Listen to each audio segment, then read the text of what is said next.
Hi boys and girls, I have another story for you today, and this story is called More Bears. And boys and girls, the author of this story, Ken Nesbitt, actually came to Grimshaw and read us this story and talked about how he wrote children's books. And I'll show you, there's a special page here, right here, where the author signed the book and he wrote a note. It said, "More books." And then he signed his name. But the name of this story is More Bears.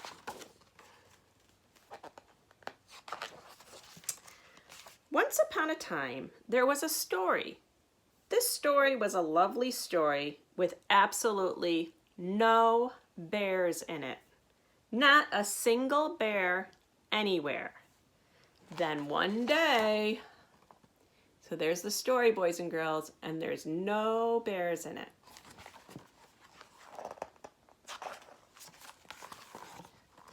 And you see there's a talking bubble right there, boys and girls. It says, "More bears."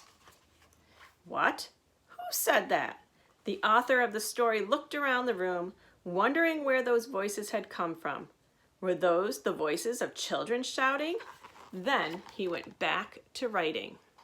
So here's the author writing his story. As I was saying, this story had absolutely no bears at all. The author was very certain about this.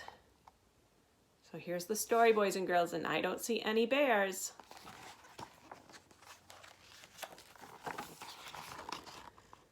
More bears!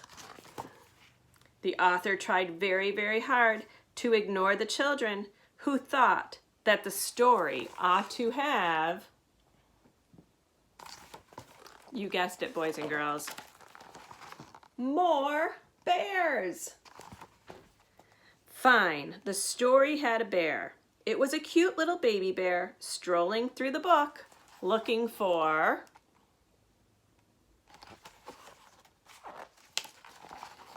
more bears. Now hold on a second. The author of their story knew exactly how many bears it should have, and the author insisted there should only be, so look at, that's the one bear, right? More bears. Two bears. There. Happy now? An adorable, cuddly-wuddly little baby bear named Mr. Fluffy, and his mama bear, Stella, who always wore a yellow hat. Now it happened that Stella and Mr. Fluffy, like all bears, were especially fond of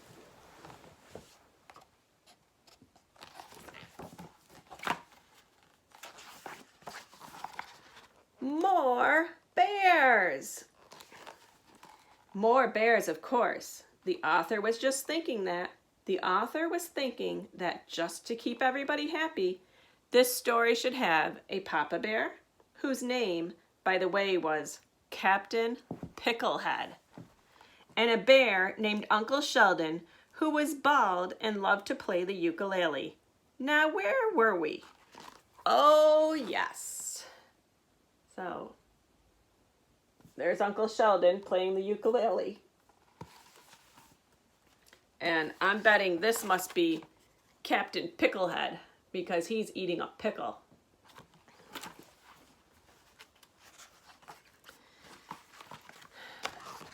More bears. Stop that. How many bears do you want in this story anyway? Do you really want to hear about Bobcat Sam, the bear who rode a pony, and Admiral Haversham, the English dancing bear, and Excellent Steve, the bear who just wanted to surf? You do? Wow! Why didn't you say so? In that case, the author suddenly decided that what this story really needed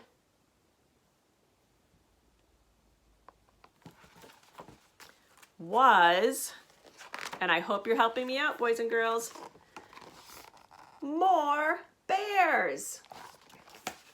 Yes, yes, yes, more bears. So the author added Astro Bear, who, by the way, was Bulgarian and always kept a hamster in his pocket, just in case. And then the author put in 3 more bears named Lester, Chester, Esther, and Floyd. Wait, that's 4. Oh well, 4 is okay, because after all, this story really needed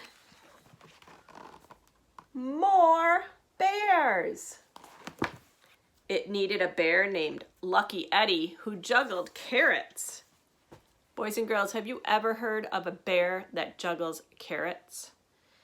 And a bear named Elbow, wait until you see this one, who wasn't very smart and always wore his underpants on the outside of his regular pants. And a bear named 1, 2, 3, which even the author thought was a strange name for a bear. And since this probably wasn't enough, there's the bear Elbow wearing his underwear on the outside of his pants. And the author added more bears.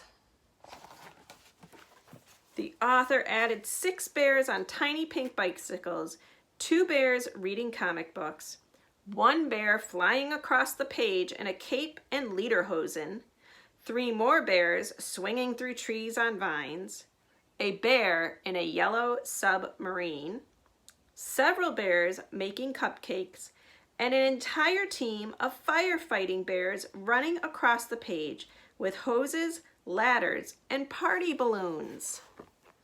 Oh, boys and girls, this seems like a lot of bears. There were bears hanging from the top of the page, bears sleeping in the corners, and bears standing on top of other bears.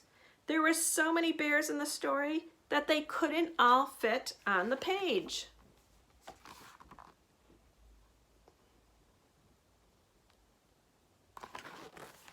Uh-oh, boys and girls, it seems kind of crowded. I wonder what's going to happen. It was crowded, too crowded. So crowded that some bears started pushing other bears off of the page. And remember, boys and girls, the author's writing the story, so that's why he keeps talking about the page. And arguing, which made the author grumpy. And when authors get grumpy, they start rewriting, changing the story.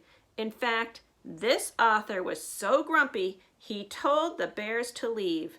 And they did. After all, this was the author's story. So look at all the bears are all getting grouchy and grumpy. And then over here, the author's saying, off the page. They walked off the page, they rode off the page, they swung, surfed, danced, climbed, ran, and even somersaulted off the page. Here's all the animals getting off the page. And boys and girls, if all the animals get off the page, what's going to be left? At last, all the bears were gone, and the author smiled. Finally, the author had a story with no bears in it. A lovely story with not a single bear anywhere, just the way the author wanted it. Because, you see, the author was quite certain that this story should have absolutely, here's the author reading a story with no bears.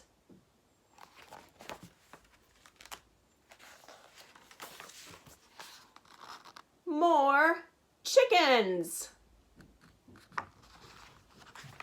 The end, boys and girls. I hope you had fun listening to that story today, and I hope you have a wonderful day.